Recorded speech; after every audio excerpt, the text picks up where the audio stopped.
if you can change your outlook, change some of your values, and change your rules, you'll find there's a whole other set of rules out there that are more conducive for people who want to be rich.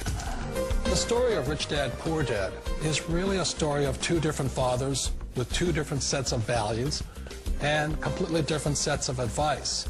So I don't mean to insult anybody or, to damage your values, but really that was the difference. For example, my poor dad always said, go to school, get good grades, get a high-paying job, work hard, live below your means, save money, get out of debt, have a good retirement plan. And that was my poor dad's values. My rich dad said, you probably won't get rich doing that way because very few people get rich following that plan. But you thought saving money made you money. If you take a look at this 40-year run on the dollar is designed economically to lose money every single year. So why would you save something that loses money every year? And what this means for somebody on retirement plans is that after you retire, the value of your dollar goes down and your cost of living keeps going up. To my rich dad, that was bad advice and made no sense. Again, it was different value. An important diagram my rich dad showed me when I was a little boy was a diagram known as a cash flow quadrant. And the quadrant is made up of the 4 different people who make up the world of business. So my rich dad said, in the world of business, there's E's. And E's stand for employees.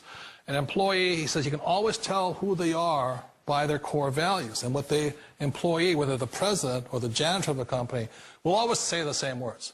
The words are, I'm looking for a safe, secure job with benefits. That's what makes them an employee, because their core values are security.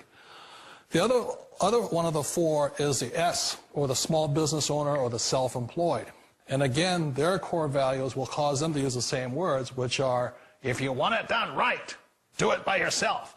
S means they're also solo. They're generally one-person act, or they operate by themselves. On the right side of the quadrant are the B's. And what Rich Dad said the B stood for was big business, or like Bill Gates. Forbes defines big business as 500 employees or more.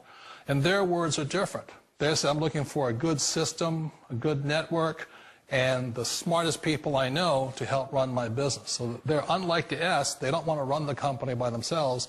They want smart people to run their companies for them. And then the 4th of the quadrant is the I, and I stands for investor.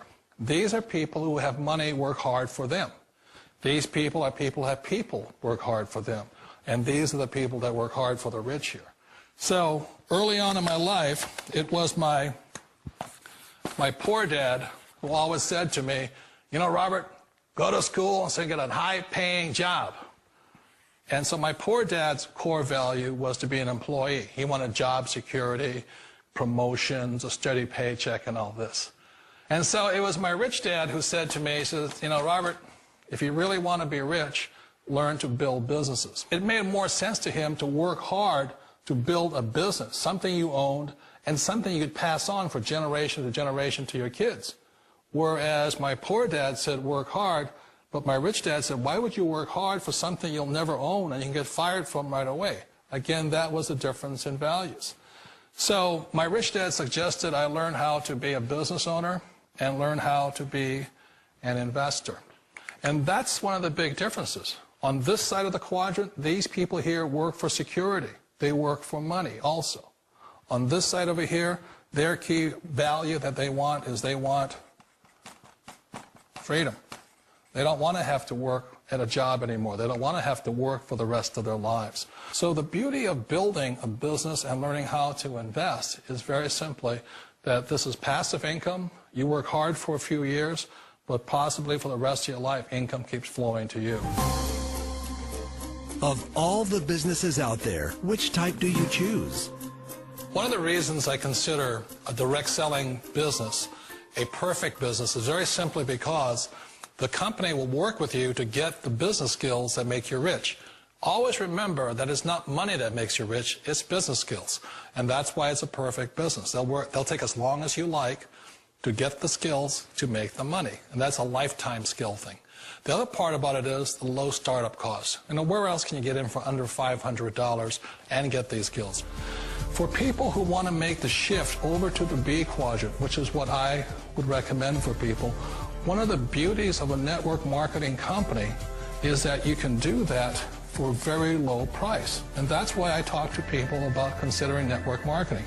If you're to build a Microsoft, it would take you hundreds of millions of dollars. But a network marketing company allows you to start at a very low rate. They'll be patient with you. They'll take their time to transition over here.